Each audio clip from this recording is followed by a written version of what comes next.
రీసెంట్గా సిడిఎస్సిఓ అంటే central drugs standards control organization ఇచ్చిన రిపోర్ట్లో 50కి పైగా drugs not of standard quality అంటే పూర్ క్వాలిటీలో ఉన్నట్టు మంత్లీ రిపోర్ట్లో రిలీజ్ చేసింది.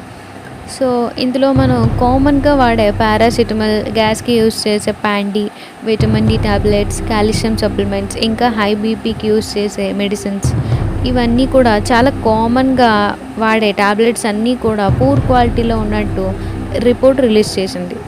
అయితే ఈ డ్రగ్స్ అన్నీ కూడా వేరు కంపెనీస్ తయారు చేసినవి. ఇందులో హిటారో డ్రగ్స్, ఇంకా మనకి బాగా తెలిసిన Hindustan antibiotics limited, Karnataka antibiotics limited, ఇంకా ఇటువంటి ఎన్నో పేరున్న పెద్ద కంపెనీస్ నుండి తయారు చేసిన టాబ్లెట్స్ ఇవన్నీ కూడా క్వాలిటీ చెక్లో ఫెయిల్ అయ్యాయి. Central drug regulatory 2 lists release చేసింది. అందులో ఒకటేమో 48 డ్రగ్స్ ఏవై